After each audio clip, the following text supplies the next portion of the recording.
We are running a little short of time, so we'll quickly start the next session, which is free papers on cornea. And I invite our first speaker, Dr. Shamar Bashak.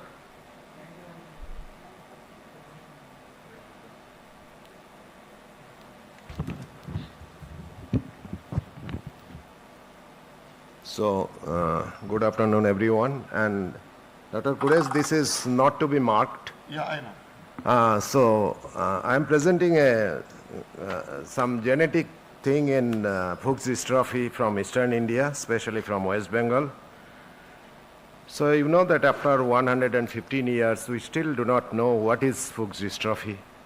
And in India, we see mostly late onset Fuchs dystrophy. This is sporadically familial. If you know that all EKs, FECD is the primary indication in US, about 80%, but the reports available from South India is about 10 to 15% of all EKs are for FECD. But in Bengal, the prevalence is much higher.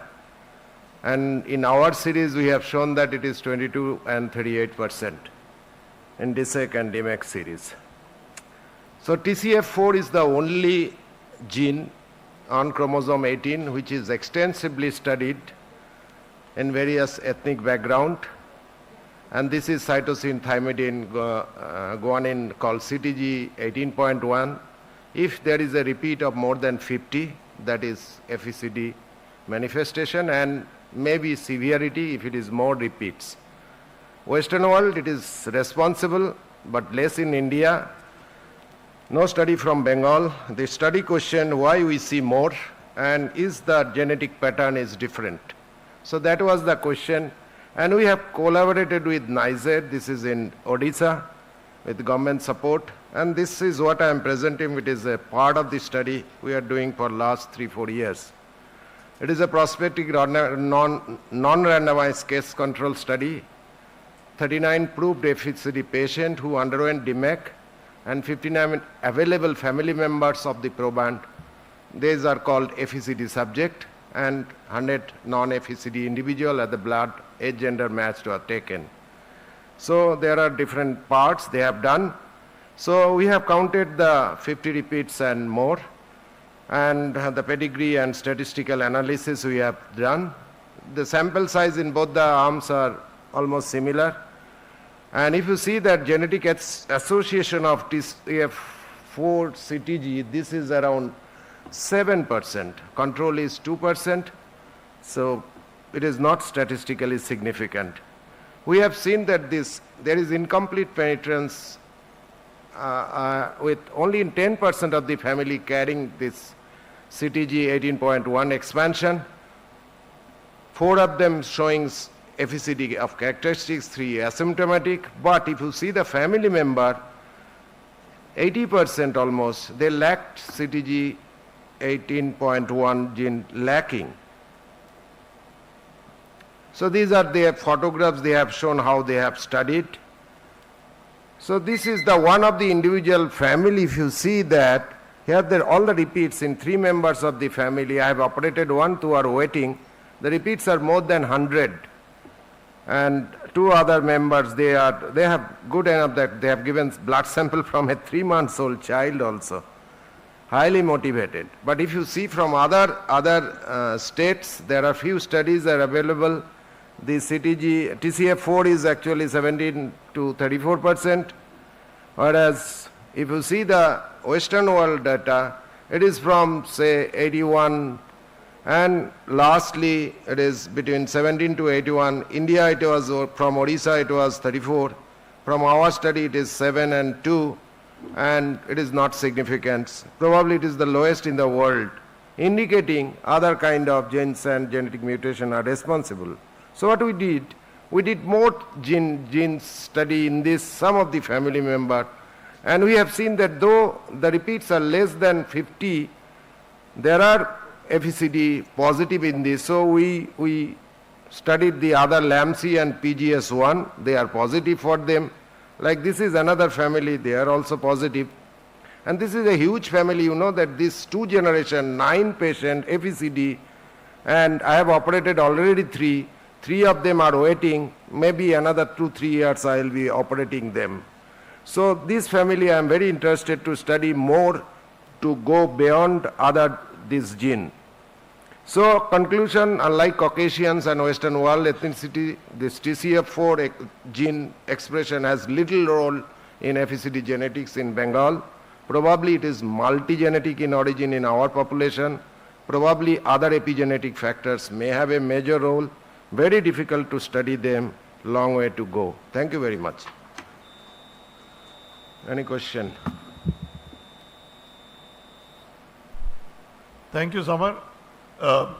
You said that other genes could be implicated. So this is an ongoing study you're trying to find. This is going for 3-4 years, so it will be going actually. So we are now studying. We initially took we didn't consider the spouses. So now we have we are going back to those, because this blood is already in the repository, and we are taking the blood from the spouses, and we have seen that in some of the families there are some genes which are protective for FECD. So we have identified 3 families. So I have right now 59 families in 3 generations, but all of them, they are family members I am not getting. I'll go back, and I'm going myself with because I am deeply interested into it, to get the blood sample at least. I was just thinking that instead of comparing it with the West, which as you said is completely different from the, Bengal is lowest even in India, why not go further east and compare with any literature from there, Myanmar, Thailand, The Thailand there is there. They are like 44%, 49%, something they are like also this. high. They are high. And one interesting thing I always used to say earlier, that Bengal, why is he more? Because we have been ruled by the British for 400 years. And other multi-ethnicity people ruled us, like German, French and Portuguese. Yeah. They all habitated like in 400 years. So I thought, and probably it is maybe that multigenicity is there. We do not know. Okay. Thank you. Thank you for fascinating research. Thank you, Samar. Can we have Dr. Smriti Bajpai? Come. She'll talk to us on corneal topo amongst children with systemic allergic diseases.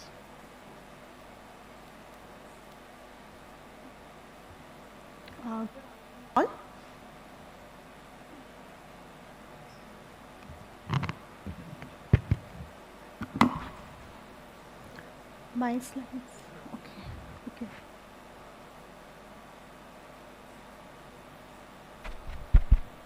Good afternoon all. I am going to talk on corneal topography parameters among children with systemic atopy or allergic conjunctivitis, which was a cross-sectional and observational study.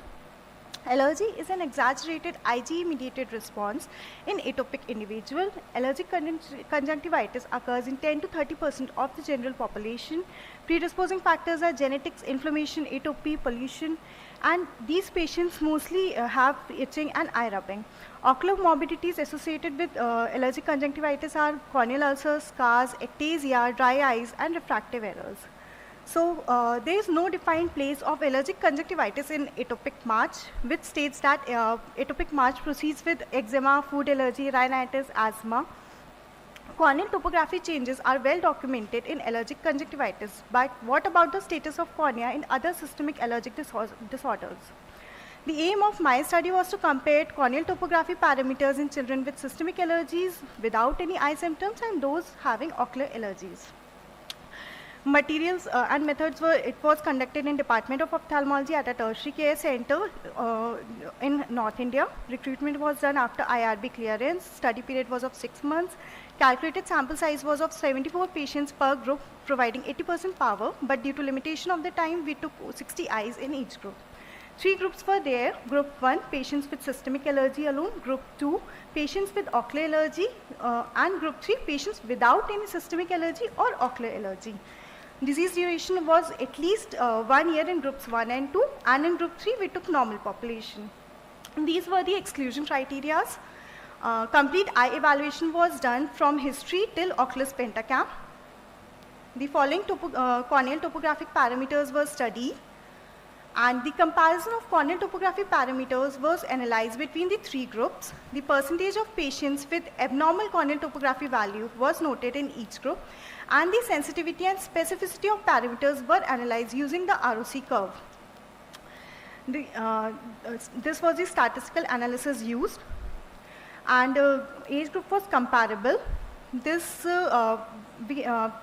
These three groups were compared using one-way ANOVA. Further, we used post-hoc test, and what we found was that abnormal Kmax value was there in 21.7% of the patient in allergic conjunctivitis group, in 6.7% of the patient in systemic allergic group, and 0% in the control group. Abnormal D value was found in 26.7% in allergic conjunctivitis group, 18.3% in systemic allergic group, and 1.6% in control group. And abnormal IgG values was found in 63.3% in allergic conjunctivitis, 51.7% in systemic allergic group, and 20% in the control group. The ROC curve was drawn, and according to it, the area under curve, the bad D was having the highest area under the curve, which was 0.639, followed by IHD and then Kmax. With the ROC curve, we identified that bad D and Kmax were found to be the most sensitive and specific parameters respectively. So the previous literature reviews have shown the positive association between allergic conjunctivitis and abnormal corneal topography parameters, but the corneal changes in systemic allergies have never been studied.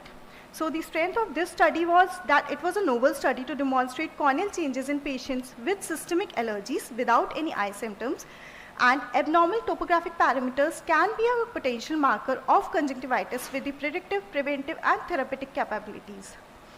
The limitation of our study was that a follow-up of patients in systemic allergic group for development of eye manifestation was not done, and the sample size was small.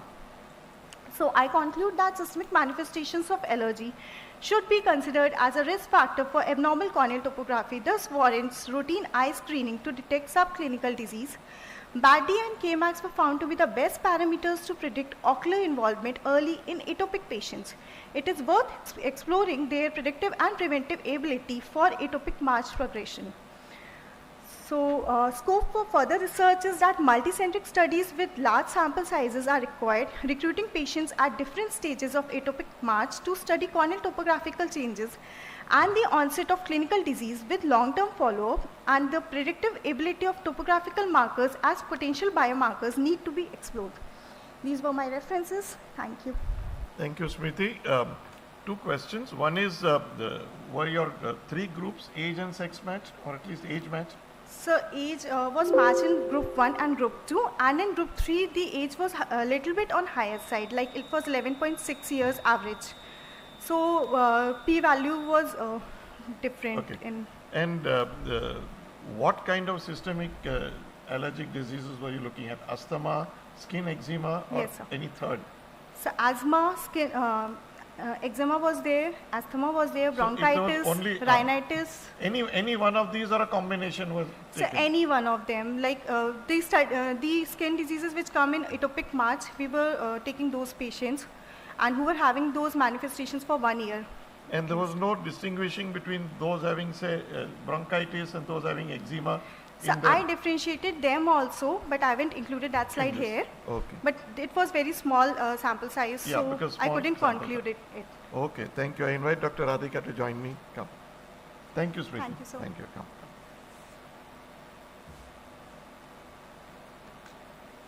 Dr. Sridevi Nair. Summer spoke. He's not from Aki. She's the first speaker. Okay. Better just hang on. Yeah. Give us 2 minutes. Yes.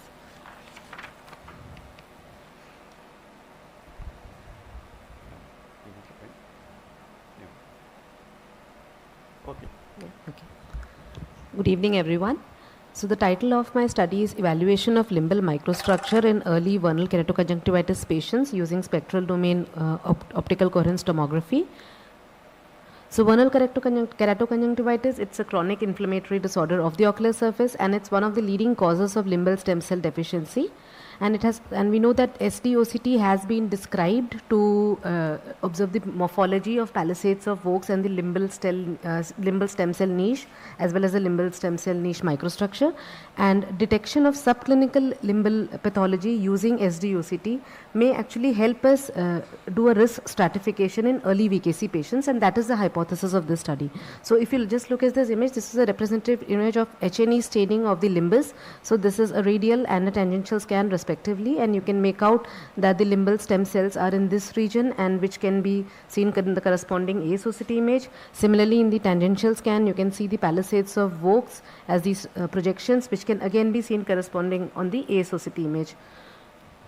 So the objective of our study was to determine the utility of spectral domain OCT for detecting subclinical changes in the limbal microstructure in patients without limbal pathology or other clinical signs of LSCD in early VKC. This was a cross-sectional observational study conducted at Dr. RP Center for Ophthalmic Sciences. The sample size was 30 eyes of 30 patients with grade 0 to 1 VKC as per the Bonini grading, and 20 normal controls were included as well. So the patients had early grade 0 to 1 VKC as per the inclusion criteria, with a normal limbal morphology on slit lamp exam, no clinical signs of LSCD, and patients who were cooperative for SD-OCT imaging were included. So an OptoView AIOS2025 machine was used, wherein we scanned all the 4 quadrants of the limbal area, both in a tangential and the radial manner as seen in this image. And our outcome measures, the primary outcome measure was the limbal epithelial thickness in each quadrant, and the secondary outcome measures was the palisades of morphology and the corneal epithelial thickness. Our results are as follows. So the age of both in both these groups were comparable. So was the sex distribution. In the VKC group, 12 patients had grade 0 and 16 patients had grade 1 VKC, and the mean duration of disease in these patients was 11.3 months. So the superior and the inferior quadrant showed a significantly lower limbal epithelial thickness in the VKC group as compared to the normal, whereas in the nasal and the temporal quadrant it was comparable. The central corneal epithelial thickness was comparable in both groups, while the difference in the minimum and maximum of the corneal epithelial thickness was higher in the VKC group, and so was the standard deviation. So these are just the box plots which shows the significantly lower limbal epithelial thickness in the superior and inferior quadrants in the VKC group. And similarly, we can see that the epithelial irregularity, which is depicted by the CET maximum minus minimum and the standard deviation of corneal epithelial thickness, was much higher in the VKC group as seen in these images as compared to the normal eyes, where it was not that high. The abnormal palisades of Vaux morphological features that we studied included dilated limbal vessels that can be seen in the top right of this image, where stromal vessels more than 50 microns was considered abnormal, loss of undulations in the tangential image, the loss of smooth stromal epithelial interface in the radial image, and the loss of conjunctival corneal epithelial junction again in the radial image. So just to make it a little clearer, I'll put in the normal images for comparison. So as you can see that we are able to see these undulations in a normal eye at the limbus in a tangential scan. Similarly, on a radial scan, you don't usually see dilated vessels which are more than 50 microns, and the smooth, there is a smooth stromal epithelial interface as can be seen in this normal eye, and also there is a junction between the cornea and the conjunctival epithelium as can be seen in this image, which is lost in cases with abnormalities, limbal microstructure abnormalities. So we observed abnormal palisades of morphology in 83% of our VKC eyes as opposed to 5% of our controls, which was significant, and this is the distribution. So one eye could have more than one abnormal features as can be seen on this table. So we know that clinical changes, it has already been published that LSCD has been associated with chronic VKC. We also know that VKC can lead to cytological changes in the form of goblet cells on the cornea. What our study wanted to do was it wanted to look for evidence of early limbal alterations before clinical LSCD becomes apparent in these patients, and that's what we could see using the SD-OCT imaging. Also, the increased variation in the corneal epithelial thickness may be an early manifestation of limbal stem cell dysfunction in VKC patients, which indicates subclinical instability of the corneal epithelial homeostasis before overt clinical LCD develops. So to conclude, reduced limbal epithelial thickness was observed in early VKC eyes with a significantly higher incidence of abnormal palisades of oak morphology. Changes on the AIOS20 may be suggestive of alterations in the limbal stem cell niche in the early stages of disease when the visible limbal involvement is not yet present. And so SDOCT can be used as a screening tool for VKC patients at risk for LSCD. It helps in easy quantification, detecting subclinical disease, risk stratification, treatment escalation, as well as it could help us guide the follow-up frequency in these patients. However, further studies are needed to evaluate the limbal microstructure in these patients in various stages of VKC as well as in a longitudinal manner with response to treatment. And of course, larger cohorts will further establish these results. Thank you.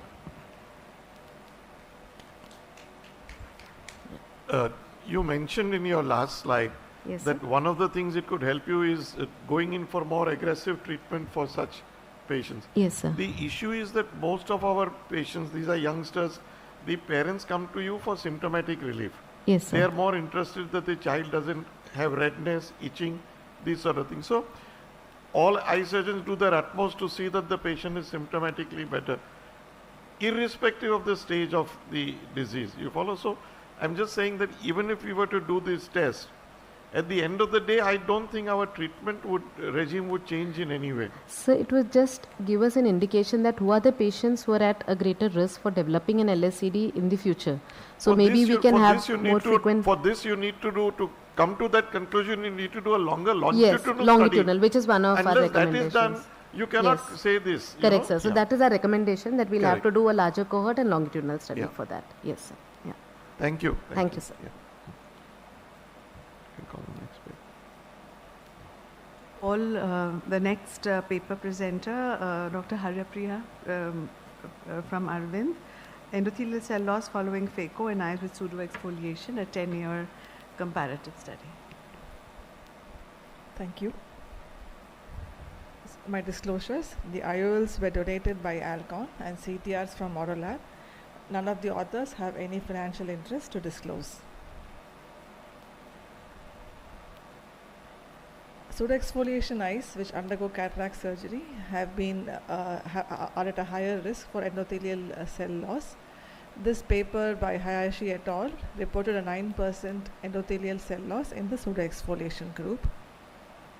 The purpose of our study is to prospectively compare the endothelial cell density and the best corrected visual acuity in eyes with and without pseudoexfoliation undergoing cataract surgery. This was a prospective multi-centric study done in the 4 centers of Arvind Eye Care System over a 10-year period. The PX group included pseudoexfoliation eyes with visually significant cataract, and the control group had cataract without pseudoexfoliation. Patients who were willing for phaco and had significant cataract were part of the study, and those on specular who had an endothelial cell count of more than 1,500 cells. We did not include patients who had either phacodonosis or pupils less than 4 millimeters in the pseudoexfoliation group. All patients were followed up at 1 day, 1 month, 3 months, and yearly thereafter for about 10 years following surgery. At the 9th year, we did not follow up these patients because of the COVID pandemic. The workup included refraction at all visits, applanation, tonometry, slit lamp photography, and pachymetry. We did specular at the pre-op, 1st year, 5th year, and 10th year post-op. The visual outcome was the secondary outcome variable, and the endothelial cell loss was the primary outcome variable for this study. So the number of patients who were enrolled were 930 in the pseudoexfoliation group and 476 in the control group. The mean age, the patients in the pseudoexfoliation group were significantly older. We also had more males and diabetics in the pseudoexfoliation group compared to the control group. We published our 1-year and immediate post-op results, where we concluded that pseudoexfoliation eyes without the intraop or pre-op zonulopathy were not at a higher risk for intraop or post-operative complications. And the publication at the 5th year, our results were that the risk of IOL decentration or PCO were low in pseudoexfoliation eyes compared to the control group. At the last or the final follow-up at the 10th year, the death was about 21.6%. So excluding death, the follow-up rate was about 82% in the control and 86% in the study group. It was 65% follow-up rate if we included death and loss to follow-up. The endothelial cell density at baseline 1 year, 5 years and 10 years was lower in the PX group compared to the control group. Also at the final follow-up, we found the endothelial cell loss was lesser at the 10th year than the baseline in both the pseudoexfoliation group and the control group. About 3 patients had, 3 eyes had corneal decompensation, 1 at the 5th year follow-up and 2 at the 10th year follow-up, of which 1 underwent PKP and 1 underwent a DSEC surgery at the 10th year follow-up.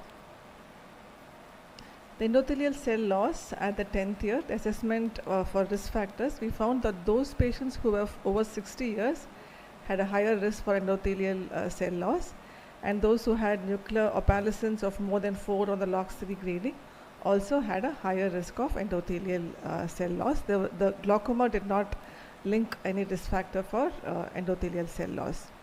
The pachymetry at all visits, we found the central corneal thickness was comparable between the PEX and the control groups. And moving on to visual outcome, at visits year 2, year 3, year 6, year 7 and year 8, we found the visual outcome to be significantly lower in the pseudoexfoliation group compared to the control group.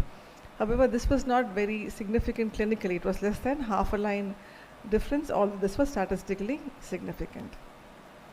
In conclusion, in this long-term large prospective study, we conclude that in uncomplicated pseudoexfoliation eyes, the endothelial cell loss was similar in the PEX and control groups, and the endothelial cell count was lesser in the PX group compared to the controls at all visits. And the visual outcome was marginally better in the control group compared to the PEX group. Thank you. Thank you, Dr. Haripriya. How were you doing the endothelial cell counts and who was doing this?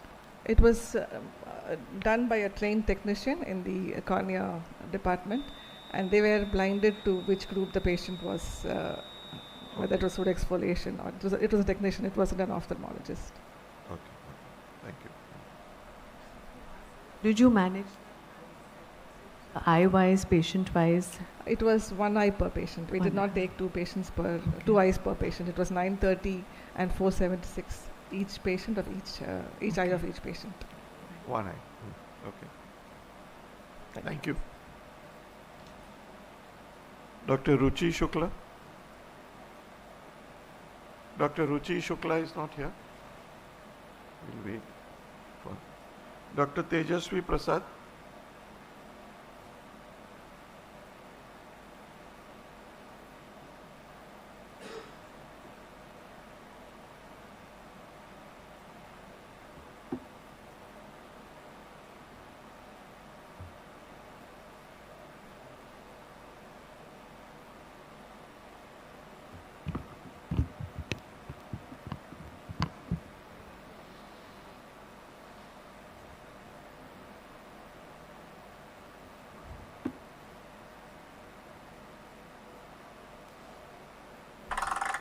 Good afternoon. I am Dr. Tejasvi Prasad and I will be presenting a basic science translational research on genome-wide DNA methylation analysis reveals epigenetic dysregulation in pterygium.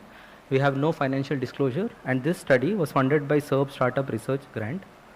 Pterygium is a common ocular surface disorder characterized by wing-shaped fibrovascular growth of the subconjunctival tissue leading to vision impairment.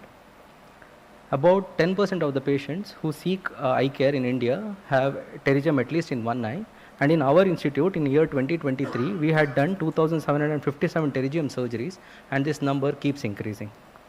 The prevalence of pterygium in India ranges from 3 to 16% and has the highest odds ratio of 3.4 in the southern part of India. So we know the risk factors of pterygium, that is exposure to UV rays of sunlight, usually presented in older age group who are involved in agrarian and manual labor, usually involving low socioeconomic status and patients who have geographical location closer to the equator. Interestingly, there is a molecular similarity between melanoma and pterygium. where UV radiation caused DNA damage and ultimately leading to cellular damage. So we wanted to know what are the epigenetic alterations that occur in UV irradiated ocular surface. So this review article reported that a genetic predisposition is crucial for the development of pterygium, and sunlight is only a trigger factor which causes growth factors. So why study genetic changes in pterygium? We know that UV light causes genetic modification leading to abnormal tissue growth, and epigenetic changes switch gene on or off. So of all the epigenetic changes, modern translational research is interested in DNA methylation because it yields a good targeted treatment. So DNA methylation is adding methyl group to the cytosine base of the DNA, which causes DNA to be methylated, and hence the gene is turned off. And in a hypomethylated state, the gene is turned on. So we wanted to understand what are the epigenetic changes in pterygium pathogenesis. And when we did a review of literature, the genome-wide methylation analysis was largely unexplored. So the objective of our study was to conduct a genome-wide methylation analysis to investigate the dysregulated methylation pattern associated with pterygium. So this was our methodology, where the study tissue sample was retrieved from progressive nasal pterygium, and this control sample was retrieved from the sun-exposed part of the conjunctiva from a patient who was undergoing small incision cataract surgery who consented for the study. And an enrichment analysis was done to identify hyper and hypomethylated genes. So these are the sample details, where 9 pterygium patients and 6 control patients had similar age and gender profile. The exclusion criteria was patient with systemic illness and patient who had atrophic, recurrent and double pterygiums. So coming to the result, here in this volcano plot, you can see differentially methylated probes where we identified 283 hypermethylated and 116 hypomethylated genes. In this heat map, you can see there is a distinct cluster of genes which can be observed in the control group when compared to the pterygium group. So gene enrichment analysis showed the pathogenesis which was involved in pterygium, that is extracellular matrix remodeling, fibrosis, angiogenesis and stress-induced damage. So these are all the genes that we have identified which are involved in pterygium pathogenesis and their respective biological processes. The red highlighted genes are novel genes which were identified in our study. So these are all the drugs which are targeting these genes, and we know that these drugs are already used in cancer therapies. So the merits of a study are that we have identified novel genes which are linked to pterygium pathogenesis, hence expanding our understanding of disease mechanism. And this establishes a potential link between pterygium and cancer associated pathways. This way paves way for drug repurposing, highlights the role of epigenetic and molecular therapies which can be a promising alternative for surgery. The limitations are the sample size was small, which may limit the generalizability, and here we have not evaluated other grades of pterygium to do a DNA methylation pattern in such pterygium grades, and use of methylation specific qPCR for precise gene validation. To conclude, our study used methylation profiling microarray to identify key genes, and we have identified the processes that are involved in pterygium pathogenesis. This expands our genetic understanding of pterygium pathogenesis and also paves way for future research on methylation dysregulation of pterygium. So by identifying this novel genes in the pterygium pathogenesis, it opens way for targeted therapy. Epigenetic and molecular therapies which are used in cancer can be used as a topical and systemic application in pterygium. Most importantly, this study bridges the gap between ophthalmology and oncology, paving way for precision medicine approaches in treating pterygium. Thank you. Thank you. What are the weaknesses of the study, if any? Limitations, Weaknesses or limitations, yes. Okay. Ma'am, her sample size was comparatively less. This was limited by the funding, and here in future we are going to increase the cohort of the study, and we did not include other pterygiums such as temporal pterygium, double pterygium and recurrent pterygium. We restricted only to nasal pterygiums which are progressive in nature, and we had to use a methylation specific qPCR which was not involved because of the limitation of the fund, which we'll be doing in the next step of our study. I'm not sure whether you mentioned it, but what about the other eye of the patients? Only one eye per patient was Yeah, used but for then the study. did the patients have unilateral pterygium or bilateral pterygium? For this cases, only unilateral pterygium was included. Only unilateral, Yes, ma'am. right. So you could have taken the other eye as a control as well. That was not in And the any scope of the study. impression cytology done? No, madam. It was not done. It was not there in the scope of the study. Okay, fine. Thank you. Yes. See, the pathology is supposed to be very different in recurrent versus the, so several studies have identified the P53 gene as far as the recurrent pterygium is concerned. So it would be interesting, as you said, when funds permit, to compare it with, because that may be a different pathology altogether, different gene types you might find there. Yes, sir. Very interesting question, but we are taking it in the next part of our research. Okay. Thank you. Thank you, sir.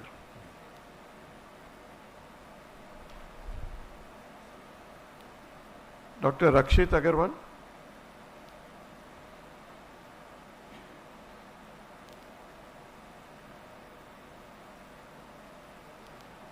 Rakshit, just 1 minute. Huh? Dr. Ruchi Shukla come? No, okay.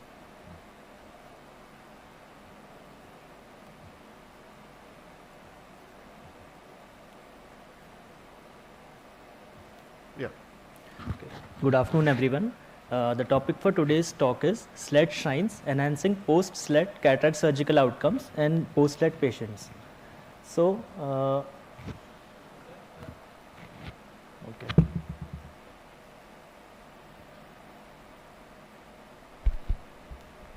So there is only one case report till now on post-SLED patients who have undergone cataract surgery.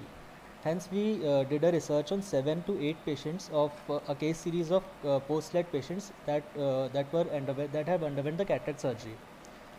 This is a retrospective study of 224 post-SLED patients from April 2019 to February 2024. SLED is a surgery in which 2 by 2 millimeters of limbal tissue from the unaffected eye is harvested and transferred to the affected eye, mostly which has underwent any chemical injury or mostly a Lyme injury. And here we aim to highlight the pre-operative planning, intraoperative nuances and post-operative outcomes of cataract surgery in the eyes which have undergone SLED. In the first image, you can see a 360-degree limbal stem cell deficiency and the vascularization of cornea reaching the central 3 mm zone. The next picture is a post-operative day 1 picture of the patient who has undergone SLED. And the third picture is a 6 months post-op picture which has underwent SLED. You can see the clearing of the cornea, and there are no vascularizations, hence the vision has improved to 6/12 parts. So what is the cause of diminution of vision in these patients? You can see there is pannus and some vessels that is growing in the central 3 mm zone. So this is the cause of diminution of vision in these patients who have limbal stem cell deficiency. Also, these ghost vessels may exist in post-op period of 6 months or 1 year also. Hence, the visual acuity is not perfectly improved to 6x. Now, why the post-SLED cataract develops? The most important reason is long-term use of topical steroids that we give in post-SLED patients to grow the stem cells properly and to prevent the rejection. The other is the chemical injuries that occur during the injury of the unilateral eye, like Lyme injury, that can even lead to cataract. Also, pre-existing trauma, and mostly these cataracts are posterior subcapsular. What are the pre-operative nuances that should be considered in these patients? Due to chemical injury, these patients mostly have a symblepharons, superior or inferior symblepharons. There are areas of corneal thinning, and sometimes these may have signs of failed SLED, like vascularization growing from the nasal or temporal areas. Also, the corneal opacity and vascularization hampers the cataract surgery. For the corneal evaluation, thinning and epithelial defects must be considered, and we should always keep a corneal tissue standby while performing cataract surgery in these cases which have corneal thinning. We must avoid the high phaco pressures and high infusion pressures while planning phaco in these patients. If there are corneal irregularities, it poses a difficulty in IOL power calculation. In these, pupilloplasty and optical addictomy can be done. On ASOCT, we should always do an ASOCT for these patients to suspect corneal thinnings. In failed SLET or LCD, an OPK with ECC can be performed as a combined procedure.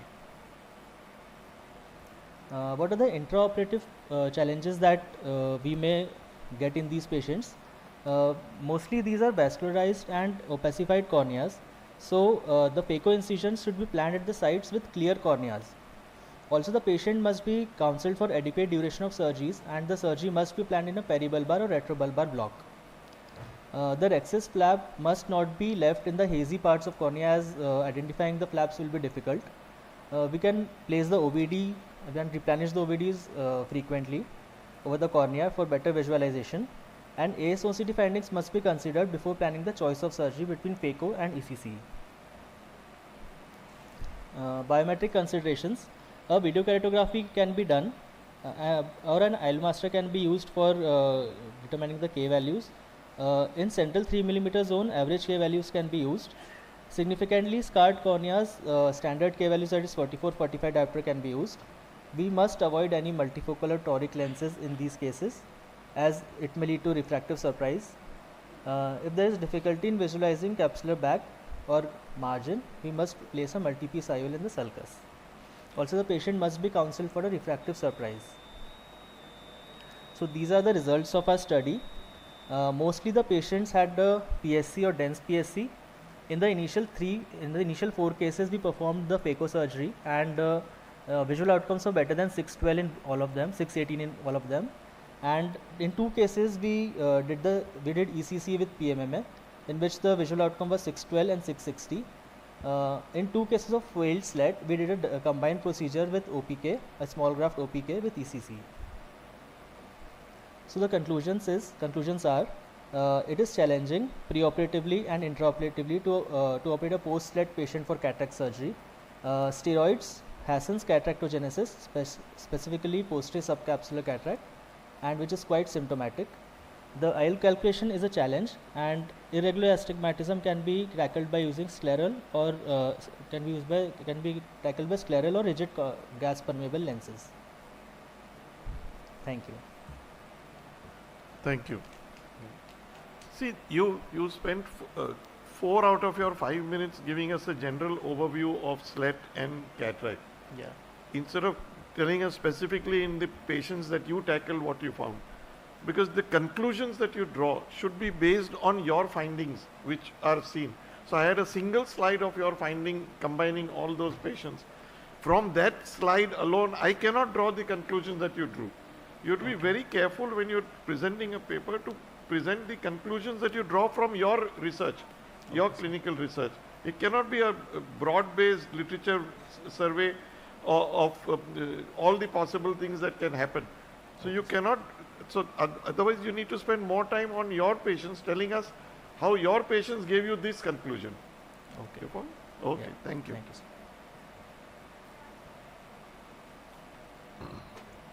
Dr. Muralidhar Ramappa.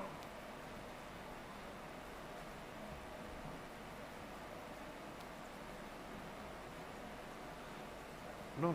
Very good afternoon. I'll be presenting our prospective series of SEPA. I'll be using an acronym SEPA, that is Selective Sorry, Endothelectomy. Murali, are you, there's a small dash against your name, doesn't mean anything, no? You're competitive, no? Sorry? You're part of the... Yes, I'm the go ahead. presenting author, yeah.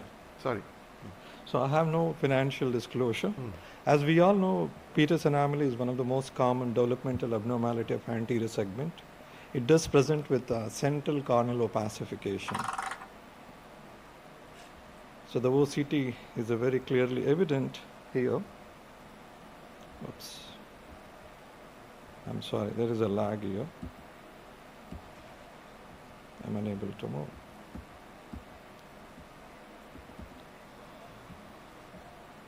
So in a OCT, it actually shows a distinct localized defect in the posterior stroma. You have a Descemet's endothelial complex is absent. So UVM again corroborates same, different cases. And in a severe case where lens is failed to separate from the cornea, we call it as a typical keratoiridolenticular dysgenesis, where left being more severely afflicted than the right. If you look at 100 years of literature, at least particularly in the last 4 decades, there have been various modalities to tackle particularly Peters anomaly. Of course, the penetrating keratoplasty is generally reserved for severe cases, often have an abysmal poor outcome in a long run. So what we found on our basic histological study is that you have an anomalous layer at the posterior descemet endothelial complex that perhaps inhibits. I think you have loaded a wrong presentation. Can you just go back to the updated one, please? Excuse me, audio visual. SEPA updated. I have a video, I just need to show the video. Updated. I'm so sorry about technical. Yeah. दूसरा presentation है updated है 1854. Is the next speaker there, Dr. Vaibhav? Yeah.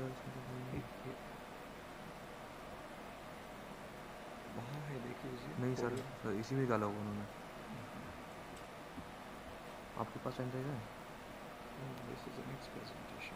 आपके पास pen drive है तो तुम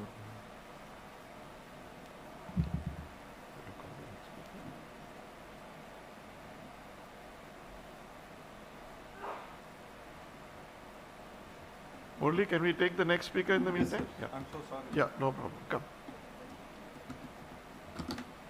Dr. Vaibhav Namdev, come.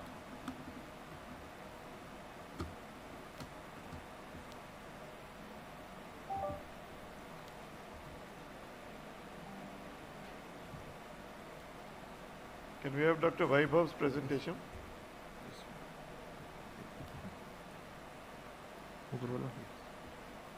Ocular bee sting. So good afternoon, everyone. Good afternoon, everyone. So I'll be starting with my case of a 13-year-old boy who presented to us with the chief complaint of loss of vision in the left eye. It was sudden in onset, associated with intense pain and redness. He did give a history of trauma with unknown object while passing through a farm. The skin lesion also appeared after the trauma. There was no history of recurrent redness and discharge. Systemic examination was uneventful. On the ocular examination, the right eye was uneventful with the visual acuity of 6.6 and intraocular pressure of 16. The left eye had the visual acuity of hand motions close to face with projection of rays accurate in all the quadrants. There was mild lid edema. The patient was also having photophobia. There was severe conjunctival congestion present with infiltrates which were present in the periphery, and there was intense inflammation, cells were 3+. There was diffuse corneal thinning noted, and we could see the lens was clear. The ultrasound for the posterior segment evaluation was done, which was grossly anechoic. The microbiology workup was also done, and it did not reveal presence of any microbe. The anterior segment optical coherence tomography was done, and it revealed the diffuse corneal thinning with the corneal thickness in the range of 100 microns. Initial diagnosis of viral keratitis, herpes zoster, was made, and based on the periorbital skin lesion and the corneal thinning, the peripheral sterile melt was also there, and patient was started with acyclovir 5 times per day, 800 mg. In view of impending corneal perforation, we planned a therapeutic penetrating keratoplasty as well. Intraoperatively, evaluation was also performed, and we could find out that the bee was stuck in the superotemporal fornix deep. And in order to locate the sting, we also did perform the 360-degree peritomy, and we found the sting, and we went ahead with performing the full thickness penetrating keratoplasty. These are the post-operative day 1 results, and the visual acuity noted was 4/60 with projection of rays accurate in all the quadrants with graft clarity 4+. The graft host junction was well opposed, and the air bubble was present, and lens was clear. Post-operative day 30, patient had visual acuity gain of 660 improving to 680 with graft clarity 4+. So ocular bee stings is a very uncommon trauma, but with variable common presentation. Multiple case reports exist in literature from 1986 till date, and the presentations have a wide range from mild conjunctivitis to severe vision threatening causes like infective keratitis and ophthalmitis. So the mechanism is due to either a penetrating injury due to sting, or because of toxic effect, or because of immunological reaction. And these three also interplay and cause the manifestations. So various manifestations have been reported, ranging from uveitis, cataract, bullous keratopathy, and ophthalmitis, glaucoma. Our patient had peripheral corneal melt with a diffuse corneal thinning. The treatment involves the broad spectrum antibiotic administration, and we should focus on administration of a corticosteroid, because the main reason for the manifestations is a heightened inflammatory response in view of venom effect. The removal of stinger is still a matter of debate, and the antihistaminic agents can be prescribed. However, the literature has poor evidence in support of the antihistaminic therapy. Our patient was unique with a peripheral corneal melt, diffuse corneal thinning, and which required full thickness penetrating keratoplasty. Bee sting was also removed. So we believe that whenever it is possible, we should remove this sting, mainly in cases with infective keratitis involving the visual axis, if stinger is located in the superficial cornea, if the response is poor to the conservative therapy. But many authors believe that it can be left intact if the inflammation has subsided. So it has variable presentations. A thorough examination using speculum should be done to rule out embedded sting, and it should be identified and it should be removed as and when possible. Aggressive treatment leads to better results. Thank you. If I'm not mistaken, you removed the actual bee also. Yes, sir. We removed the bee and then we located for. When did you find the bee? On table on surgery? Table only, on table, because patient was very photophobic. We also applied the speculum, but we could not locate the bee that was stuck quite. You were unable to evert the lid prior to surgery? Patient was not actually allowing because of lid edema and because of severe congestion and photophobia. Yeah. So we found out the bee during the surgery only. Yeah. Because I would have even gone ahead and given a facial to allow me to examine to my side. It's like in chemical injuries lime. It's tragic when we find the lime on the table when you take a child. But it's a child, it's a weird, this was an adult with a local block. You could have perhaps found the bee and removed it earlier than you did, because there was a time lapse between your diagnosis or presumptive diagnosis and your therapeutic keratoplasty that you... It was 8 hours. We saw same the day. patient in the morning, and then we okay. took So the there was patient no under general anesthesia in the evening. Okay. Thank you. Thank you. Murli, are you ready? Come.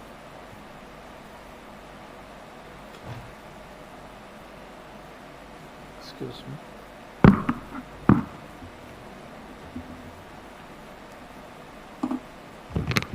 I sincerely regret for inconvenience. Although I put the updated version, I think the folder is very huge. Yeah, very good afternoon. I'll be presenting our data on a selective endothelectomy in a Peters anomaly. This was prospectively curated, 116 eyes of 92 children. Do not have any financial disclosure. And as we know, Peters anomaly is one of the most common developmental abnormality in a pediatric age group. Nearly accounts for 50% of all newborns born with a corneal opacity. They're mostly bilateral in 2/3 of the cases, and worldwide, this is also one of the commonest indication. Nearly all 65% of transplant being done is for a Peters anomaly. This is a unilateral. You can see a central corneal opacification. You do see a bilateral, that is significant proportion. And OCT distinctly mark where you have a defect. You can see, rest of the anterior lamellus, although Bowman's membrane is, it is fragmented, the rest of the corneal contour seems to be relatively preserved. Again, to show you UBM, where you have a keratoirido lenticular, or sometimes iris is failed to separate, or sometimes lens is failed to separate in a severe form. Although, there are publications which actually shows a good outcome long term, but if you look at, child's life expectancy at the time of surgery, let's assume 90 years, as against, post-cataract surgery in any adult, you have a 20-year life expectancy. So in the long run, you end up having a abysmal outcome.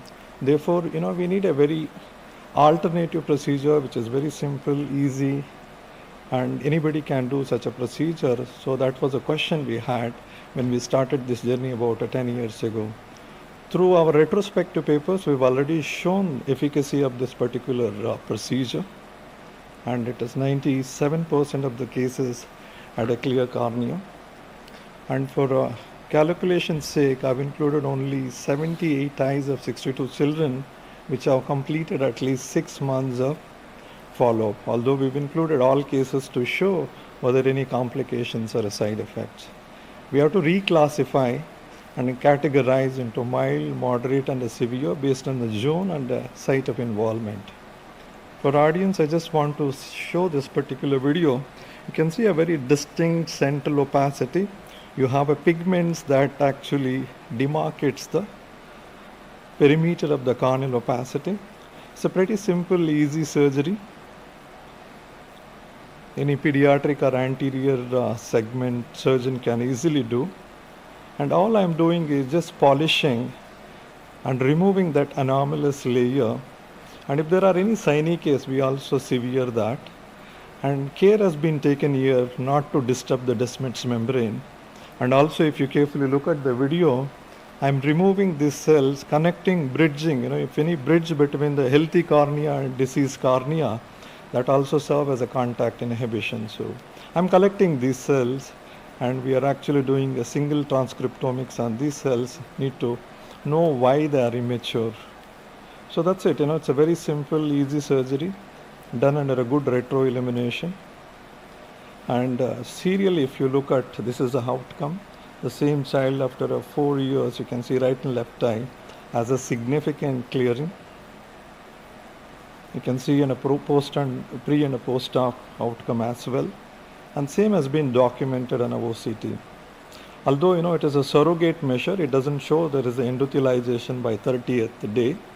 But you have a new Descemet's membrane which is sharply demarcated, and cornea is much thinner compared to what we started preoperatively. And same has been expanded to a variety of cases. You have here a partial clearing, complete clearing, partial clearing, and all these outcomes were evaluated by the photography by 5 different masked observers, and they made a mark, it is cleared, partly cleared, or non-cleared. We also have a OCT for all these cases to demonstrate there is in fact endothelialization. And those which had only a mild disease had a SEPA, which had more than 7 millimeter opacity, were also combined optical iridectomy, because I have a concern about amblyopia. And those which had a lens attachment, I've also removed the lensectomy in addition to the CPAP. If you look at mild disease, they tend to clear much quicker. Nearly 75% of them had a complete clearing, whereas about 24% had a partial. If you go in the slide with the spectrum, with the severe spectrum, your efficiency actually comes down. Meaning, for a mild to moderate disease, it works extremely well. So is the visual functions. Our data actually shows, based on last 10-year data, it works very well in a select case of Peters anomaly.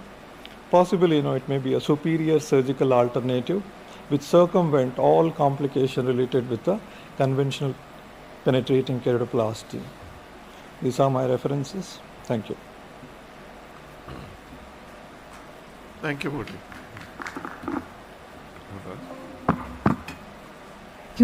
What about the post-operative medication? Yeah, great question, madam. Only 4 weeks of topical steroid. Generally start with 4 times, tapered over the 4 weeks, and just add antibiotic for a week's time. And at the end of 2nd or the 3rd week, based on the age of the child, if the child is an infant, I would remove the suture within 2 weeks. If it is a little older child, so I would remove time between 3 to 4 weeks. and all of them need a spectacle correction. Those which had a CPAL, they have a eye hyperopia, an average 14 diopter. Also, was there any analysis of the time of intervention? How soon after birth or after detection? Excellent, ma'am. I think younger children tend to do much better.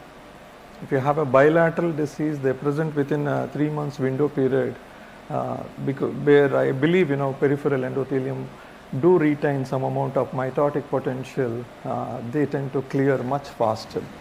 And average duration to clear the cornea is about 4 weeks if the opacity is less than 7 millimeter. If the opacity is more than 8, it will take almost 3 months for a clearing. And you took 2 sutures at both the entry Side points, ports. just single sutures of tenonylon. Correct. Okay. And what is your explanation for this success? Are the cells gliding over from the unaffected areas? Correct, sir. And filling up the defect? Correct. And there is a laying down of new decimes? Yes, sir. Which is healthier? Correct. Okay. So the reason is, the central anomalous cells, they serve as a contact inhibition. Normally, I'm sure we all observe Peters anomaly tend to regresses with the time, but it is not that, robust. So you're only facilitating the normal healing process.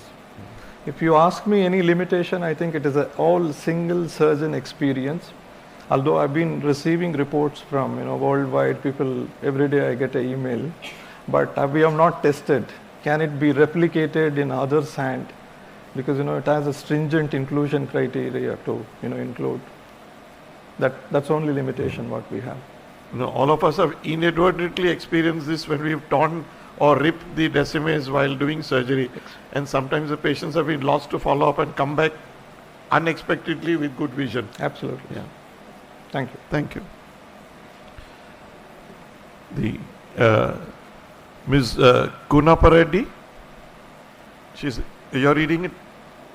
She is my research associate. Yeah. She could not travel from US. Can I present on her behalf? You can present. Yeah. He's the chief officer. So you can exclude this paper from the competition since it's primarily her work. Okay.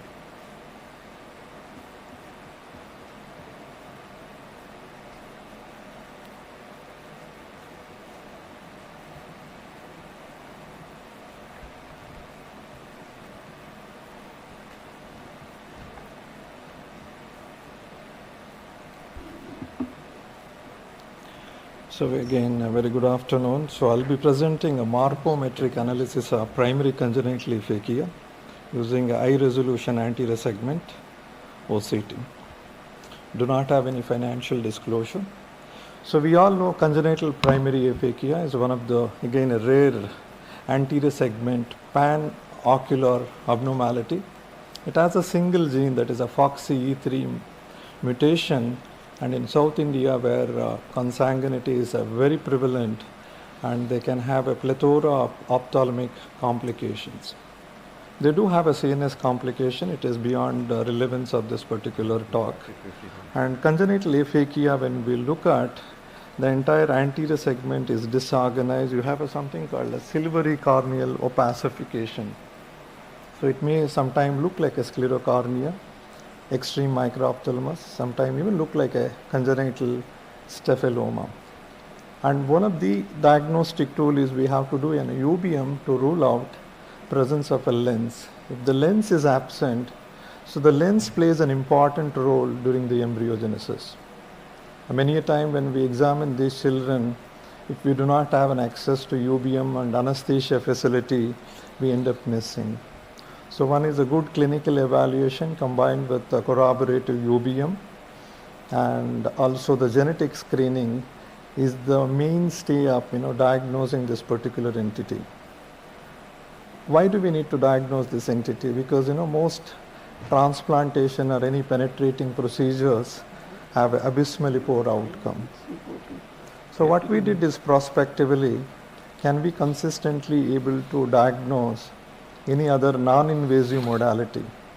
So any child, you can walk in, you can have something called a flying baby technique, where you can easily grab a necessity OCT.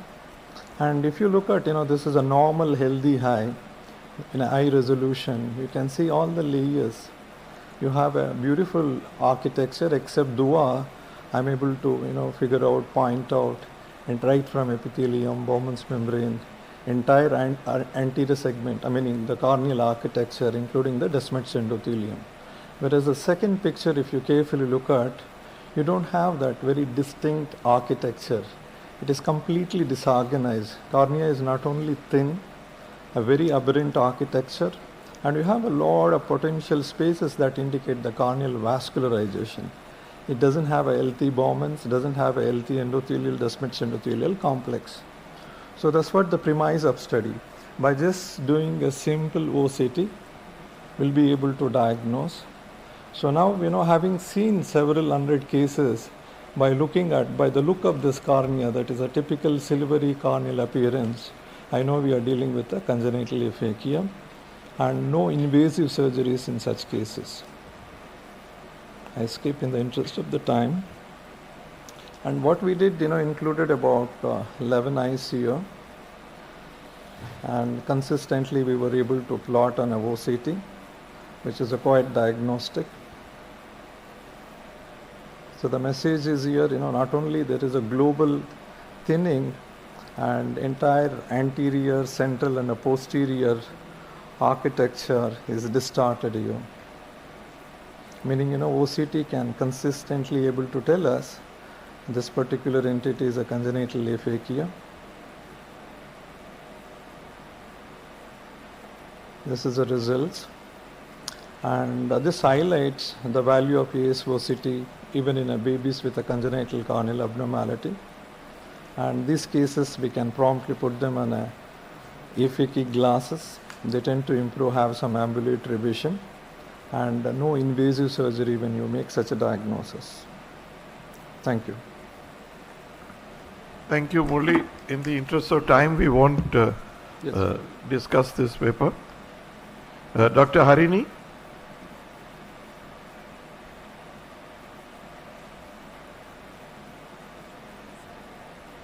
He said. He himself said. Can I have my presentation, sir? Already got a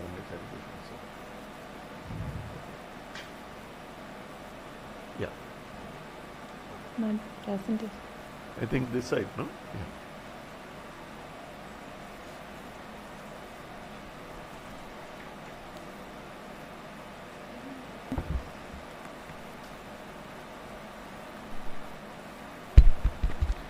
Good evening, everyone present here. At the outset, I would like to thank AIOS for giving me this opportunity to present this case.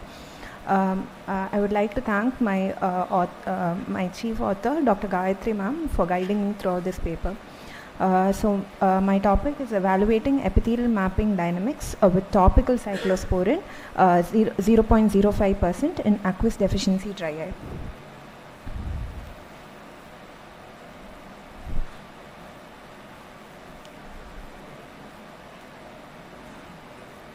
Slides moving? Yeah, it's moving. Thank you, sir. Dry eye disease is a prevalent condition affecting millions of people, leading to ocular discomfort and damage. Traditional treatments include artificial tears and corticosteroids, but cyclosporin A offers promising immunomodulatory effects. So this is a prospective non-randomized study which included 30 patients. We observed these patients for a period of 3 months from July to September. Patients with moderate dry eye with Schirmer's test between 5 to 15 mm were included in the study, and patients with active ocular infection, recent ocular surgery and systemic disorders were excluded from this study, and also patients using contact lens. So baseline assessment include general ocular examination, basic slit lamp examination, along with corneal thickness and epithelial thickness using AIOS-OCT. Schirmer's test, OSSI stain index, tear breakup time, and OSDI index and OSDI questionnaire was followed. So outcomes, our primary outcomes mainly aimed at following up on the epithelial thickness, tear breakup time, Schirmer's test, and a secondary outcome include corneal thickness, OSSI stain index, and OSDI index. So statistical analysis were compared between the baseline and third month comparisons after using topical cyclosporin, and topical cyclosporin. So the main results include mainly the main results include that females were more preponderant for dry eye, and these were the comparison of parameters between baseline and in the end of 3rd month. We found that the corneal thickness significantly improved by the end of 3rd month of using cyclosporin. Schirmer's test was improved. Epithelial thickness also was a significant improvement, and the tear breakup time also included in the study. So the main thing is the clinical impact, significant improvement in ocular surface parameters after 3 months, especially the epithelial thickness and the total thickness of the cornea, improved tear film stability, and also reduced ocular surface staining index score. So compared to the previous study, the epithelial mapping dynamics, there was increase in epithelial thickness and reduced staining, indicates epithelial healing and reduced surface irregularities, and restoration of epithelial integrity. Therefore, restoration of epithelial integrity is crucial. This was supported by previous study by Cornea et al. As far as the safety profile of the drug is concerned, it is well tolerated with no significant adverse effect, which is also consistent with the previous study. So it is favorable for patients with aqueous deficiency dry eyes. So in conclusion, topical cyclosporin 0.05% improves epithelial mapping dynamics, tear film stability, and symptomatic relief of the patient. However, further studies with larger population and longer follow-ups are warranted. These are my references. Thank you.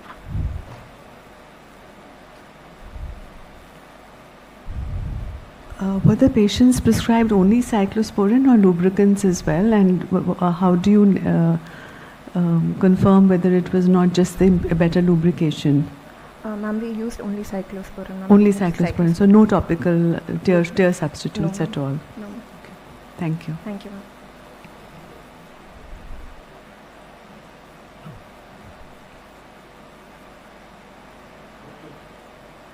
Naidu? Yeah.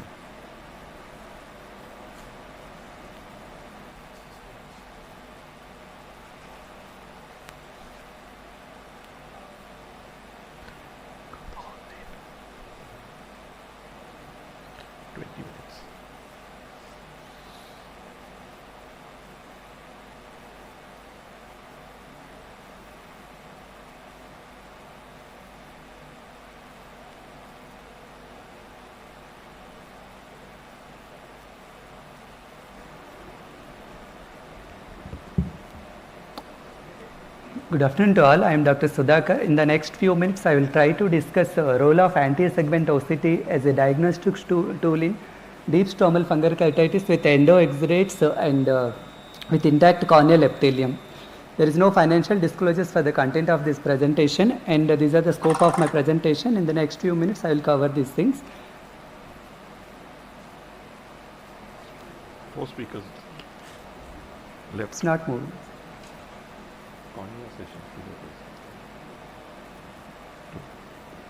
Coming to background, fungal keratitis is a devastating corneal infection which results in deeper infections leading to endoexudates, which is challenging for the diagnosis. So corneal scrapings are not possible because of the intact epithelium and deep-seated infections. But for the appropriate management, we have to differentiate fungal keratitis from the bacterial or herpetic keratouveitis. They might also present with endoexudates. So in these scenarios, anti-segment OCT is very useful non-invasive imaging technique to diagnose the fungal infections. The area of focus in anti-segment OCT is interface between the endothelium and the endoexudate. Introduction, infectious keratitis is one of the important causes of the corneal blindness in our country, and there are many kind of pathogens causing the infective keratitis with various and complex manifestations. So early and rapid diagnosis is very important for the effective treatment. Traditionally, smears and cultures are the only way for the diagnosis, but these tests are invasive and it cannot be performed in deep-seated infections with intact corneal epithelium. So in recent years, these endothelial plaques caused by the infectious keratitis, whether it is bacterial or fungal or herpetic keratouveitis, has gradually attracted the attention of the ophthalmologist. So endothelial plaque is a characteristic sign in fungal keratitis, but it can also be seen in bacterial keratitis as well as herpetic keratouveitis, but the composition is different. In fungal keratitis, the endothelial plaque consists of the fungal hyphae, but in bacterial keratitis as well as herpetic keratouveitis, the endothelial plaques consisting of fibrin material as well as inflammatory cells. So in slit lamp, we can see the endothelial plaques, but we cannot differentiate whether it is bacterial, fungal, and difficult to delineate the margin between the endothelium and the endothelial plaques. So it is important to find other examination methods to evaluate these endothelial plaques. So this is the background for my study. The aim of the study is to evaluate the role of anti-segment OCT in diagnosing deep-seated fungal keratitis with endoexudates with intact corneal epithelium. Methodology: total 67 patients were included in this study after institutional review with approval, and AIOS2025 was performed in all the cases, and microbiological evaluation was done on endothelial exudative material by taking endoscrapings. The outcome measures are to correlate the wavy border in fungal keratitis with the planar border in bacterial keratitis. So wave sign is a tool for diagnosis in deep-seated corneal infections with endoexudates. These are the anti-segment OCT settings used to take the images. Results: among the 67 cases, 43 cases were fungal keratitis and 27 cases are bacterial keratitis. And typical wave sign is seen in more than 90% of the cases of fungal keratitis, but in almost 100% of the cases, bacterial keratitis, planar surface or smoother surface is seen. Among the 67 cases, 52 are male and 15 are female, and injury with vegetative matter is seen in most of the cases of fungal keratitis, and idiopathic cases are in 9 cases. In 39 cases, that is more than 90% of the cases, unclear wavy border is seen between the endothelium and endothelial plaques, and smoother planar surface is seen between the junction in 24 cases. So a wave sign is a typical in case of fungal keratitis. So it is seen in between the junction between the endothelium and the endoexudate. Why there is a wave sign? In fungal keratitis, the fungal spread is from the stroma into the endothelium, that is into the anterior chamber, resulting in the damage to the endothelium and Descemet's membrane, resulting in disruption of the endothelium, so that the irregular wave sign can be seen. In bacterial keratitis, the inflammatory response is linear response, but we can see the endothelial plaque. That plaque is not consisting of the infective material, that is mainly of fibrinous material and inflammatory material. So coming to conclusion, anterior segment OCT has a potential role as a non-invasive diagnostic tool in detecting fungal infections with endothelial exudates with intact corneal epithelium. These are my references. Thank you. Thank you. Yeah. Dr. Thati Gotia Naga.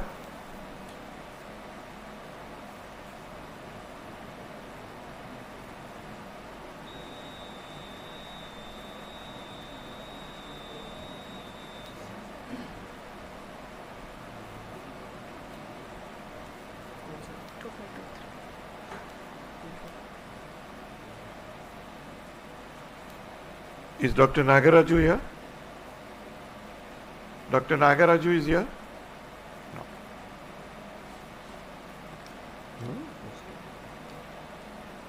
No. Dr. Shweta Malagundla? She's here. Yeah. Okay. Can you just give me a minute? I have uploaded, but still it's not showing. Okay. Shweta, can you present? We haven't got it.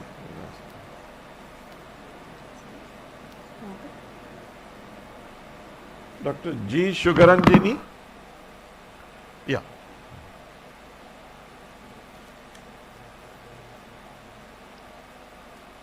So this one, 2523, we mark absent. A very good evening, everyone. At the outset, I thank the scientific committee for giving me this opportunity. I will be presenting a study of topographic indices of 800 eyes of corneal ectasia presenting to a tertiary care center. There are no conflicts of interest and no financial interest. Corneal ectasia refers to a group of disorders with thinning and conical protrusion which causes visual distortions which cannot be corrected with spectacles. Keratoconus is the most common corneal ectasia, followed by PMD and keratoglobus, the conditions which pose significant challenges in management and visual rehabilitation. The current study aims to observe and analyze the topographic indices of corneal ectasia and also describe the clinical signs in a subset of these patients. All patients with clinical and or topographic signs of ectasia were included. Trauma, surgery, active allergy, scarring either due to hydrops or subepithelial scarring, or an inadequate quality of scan were excluded.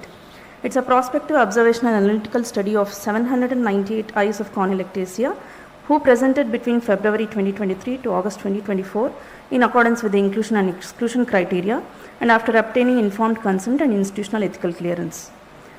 They were looked for the following clinical signs: a refraction of more than -2 diopter sphere and or a -2 diopter cylinder with best corrected visual acuity not improving to 20 by 20 in either of the eyes, a scissoring reflex and other slit lamp lines.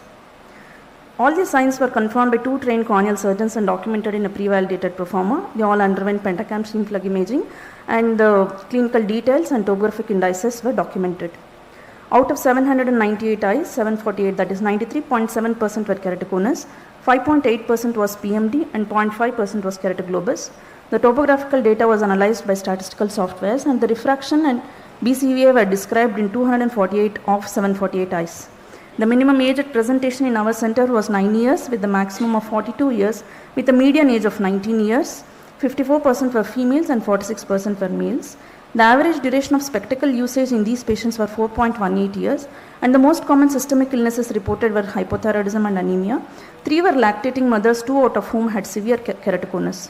The mean log BCVA is 0.37 which corresponded to 20 by 40 on Snellen's and 4 patients had a BCVA of 20 by 20 in both eyes with other topographical signs. When we looked at the clinical signs, the most common sign was prominent corneal nerves followed by corneal thinning, Fleischer's ring and Vogt's striae, and the mean spherical error was -3.6 diopters with cylindrical error of -4.93 diopters.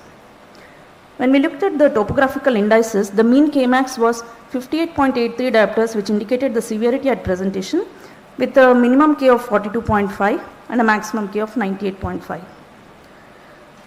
The 3.07% had mild keratoconus, 23% had moderate keratoconus, but a majority of 74% of patients had advanced and severe keratoconus based on the keratometric values. The thinnest local was 447 microns and the back elevation was 50.5 diopters with a D value of 9.57. When we looked at the inter-eye asymmetry, the mean of difference in Kmax between right and left eye is 0.7 diopters plus minus 11.3 and 18 patients had a Kmax less than 47 diopters in either of the eyes while the other eye had a significant increase in Kmax. An interesting observation is the topographical asymmetry. 3 patients had a Kmax of less than 50 diopters in both the eyes, but out of these 3, 2 patients had Kmax of 49 which is similar in either of the eyes, but there was a significant difference in the posterior elevation and the thinnest local. And in one of the patients the keratometry value was less than 45, but a significant thinning of the cornea with a normal posterior elevation and a significant alteration of ART max. So this re-emphasizes the importance of other factors which influence the corneal thinning and also corneal ectasia like inflammatory markers. The thinnest local is negatively correlated with Kmax, back elevation is positively correlated with Kmax and negatively with the thinnest local, and the log BCVA is positively correlated with Kmax. The PMD contributed to 5.7% with the mean age of 31 years and a mean Kmax of 55 diopters and a thinnest local of 482 microns. The median age was 19 years in our study which correlated well with a study by Jagjit S. Saini et al. The mean thinnest local of 447 microns and a mean Kmax of 58 diopters indicates that majority of patients presented at a stage where a cross-linking is required. This can be attributed to the center being a referral center. The patients are referred for collagen cross-linking. The mean log BCVA is a 2-line reduction in Snellen acuity. The mean spherical error is -3, cylinder is -4.9. Though the cylindrical error of this magnitude raises an alarm for the disease, a sphere of -3 with no improvement in BCVA to 6 by 6 should also raise the suspicion. The limitations of the study, KC suspects were not included, and a wide range of Kmax with high standard deviation. Keratoconus being the most common ectasia and the affected population being young, there is a need to study the existing prevailing patterns. Further studies correlating the clinical signs, biomarkers, and biomechanics, probably AI, would shed more light on pathogenesis and thereby help in the management. These are my references. Thank you. Thank you. Thank you. Thank you, sir. Ready? Yeah.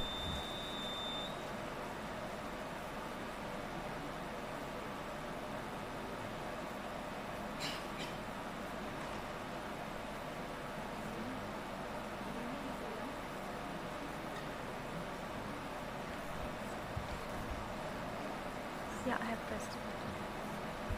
Hello. Good evening, everyone. Yeah. Today I'm going to present on corneal microstructure changes by in vivo confocal microscopy in different grades of VKC. So as we all know, VKC is a chronic bilateral seasonal allergic inflammatory disease of the eye which involves both tarsal and bulbar conjunctiva. VKC commonly occurs in school children between 4 to 7 years of age and more of preponderance in young males and in dry and hot climates, and it's a multifactorial disease which includes both the type 1 hypersensitivity reaction and also the cell-mediated immunity. Clinical features vary from papillae to cobblestone papillae, Horner-Tranter's dots with blinding complications like shield ulcers and LSCD. Bonini et al. Classified the VKC into mild, moderate, severe and very severe based on symptoms, signs like hyperemia, conjunctival secretion, papillary reaction, HT dots and corneal involvement. We use Bonini et al. Classification in our study to grade the VKC. So in vivo confocal microscopy, it provides higher resolution images. It is based on confocality and it provides the images at cellular level in different depths. So there are studies which have shown decreased nerve density in VKC patients in IVCM, but there are no studies which compare it with the clinical grading. So we investigated the subbasal nerve plexus changes in varying grades of VKC by IVCM by comparing it with controls. So it was 6-month study, prospective comparative study. All the diagnostic VKC patients were involved, which were above 5 years of age, and uncooperative patients and active shield ulcers were excluded. Demographic data, medical history and proper ophthalmic examination was conducted in all patients, and the grading was done according to Bonini classification. We used a Heidelberg retina tomograph 3-row stock module confocal microscope. Here central clear nerve images were selected and analyzed using ACC metric software. These are the few parameters that were analyzed by the software. First is nerve fiber density. This is number of fibers per millimeter square. Nerve branch density is the number of branch points on the main fibers per millimeter square. Fiber length is the total length of nerves. Fiber total branch density is the total number of branch points, and nerve fiber area and nerve fiber width was done. So this is an example of a representative image that we get in the software. So the red line, it associates with the main fibers, blue with the branches and the green with the branch points. So 24 cases of VKC were taken with 45 number of eyes and 18 controls with 36 eyes. The mean age in the VKC patients was 13.79 and the controls was 16.1, which were a bit of higher age. Males to female ratio is 5:1 in cases and 11:7 in controls. And according to the grading, mild were 14 eyes, moderate was 17, severe 11, and very severe was very small cohort, which was 3. So images were analyzed using the software, and the quantitative variables between VKC and the controls were compared by the t-test, and ANOVA was used to compare the different grades. So when we compare the VKC with the controls, all the nerve parameters except the width were significantly decreased. P-value was significant in all the nerve values, nerve fiber diameter, branch density, length, and also total branch density. We also compared mild with controls. When we compared with mild cases with the controls, then there was a decrease in branch density parameter. In moderate and controls also there was a decrease in few of the nerve parameters. In severe versus control, there was a very significant decrease in the nerve fiber diameter and nerve branch density. When we compared parameters between different grades of VKC, that is mild, moderate, severe, very severe was not compared because it was a very small cohort. So all the values had significant decrease in the parameters, and also there was a progressive decline in the various grades of VKC. This is just an example of the image where we can see high reflective inflammatory cells in the IVCM image, and also the decreased nerve density in the right side of the image. There was a small sample size for very severe cases, and also there was a smaller group of controls compared to the cases. Concluding this, even in patients with mild VKC, they all demonstrated lower branch density compared to the controls. So this also suggests that nerve alterations can also be seen early in the disease. This may also be linked to the ongoing cycle of nerve degeneration and regeneration during inflammation.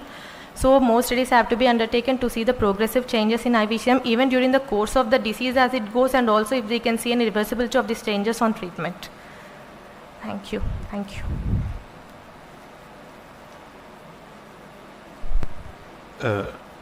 Dr. G. Sugar Sugaranjini? Yeah.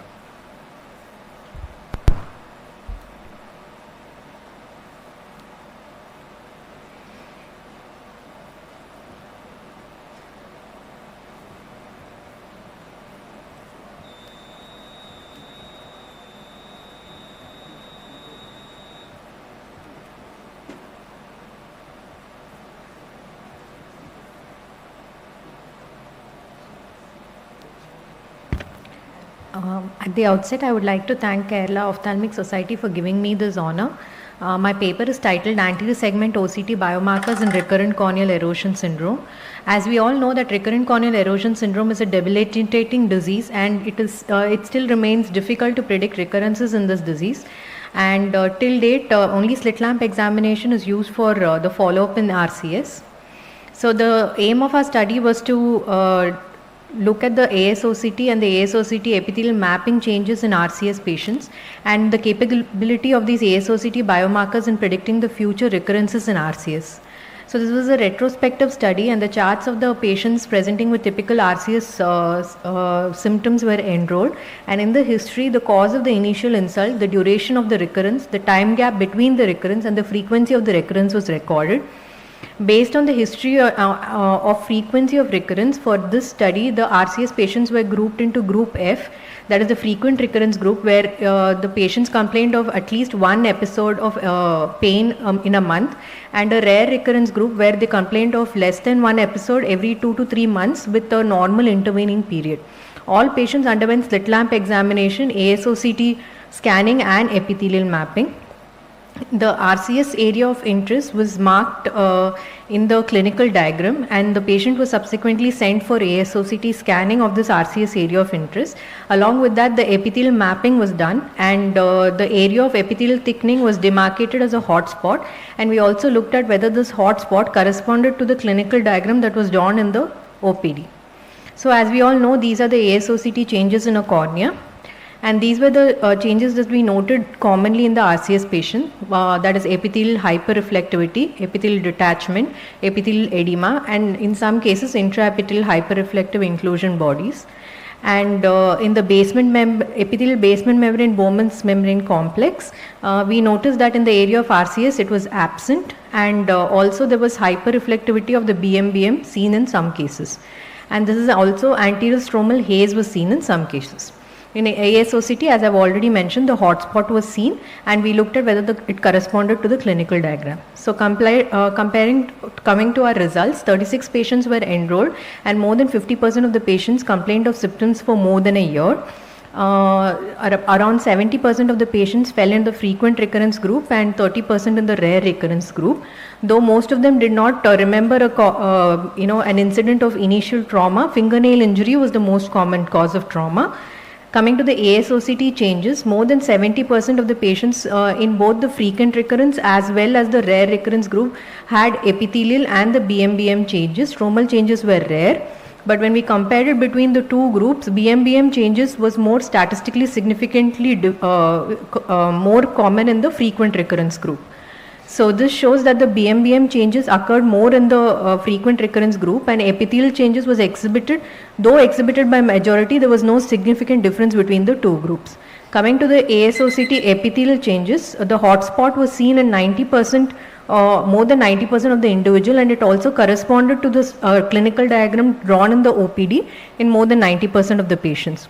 But it was not statistically significant between the two groups.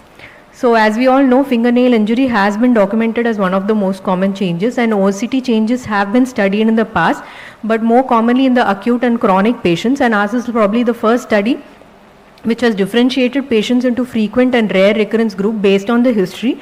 And we have noted that though epithelial changes are seen in majority, it is not different between the two groups, and BMBM change is the only one which is significantly more common in the frequent recurrence group. Hence, this could be a predictor of increased recurrence if noted on the AIOS2025 changes in the RCS patients. So, slit lamp examination which documents only epithelial changes might be highly inadequate in prognosticating these patients.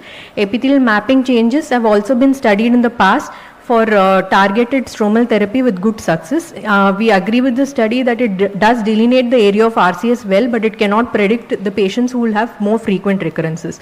So in the past, slit lamp examination has been the way to study RCS, and has, just as imaging has revolutionized many treatment, we also recommend that along with the slit lamp examination, epithelial mapping should be included in follow-up RCS patients, and ASOCT scanning of the RCS area can be used to delineate the layer of involvement, and if BMBM changes are noted, we would suggest an early intervention to reduce the morbidity. The limitation of our study is, of course, its retrospective nature and a small sample size. But to conclude, in future, ASOCT markers could help clinicians alleviate morbidities associated with RCS. Thank you for your patient listening. You did all these studies in cold cases, no, when there was no acute lesion, when the eyes had healed. At presentation, we all the ASOCT scans were done at presentation. When the patient presented with the episode, sir. Okay, thank you. Thank you. We come to an end of this session. We thank all the presenters. You want a group photo? Those present, can you please come up for a quick group photograph?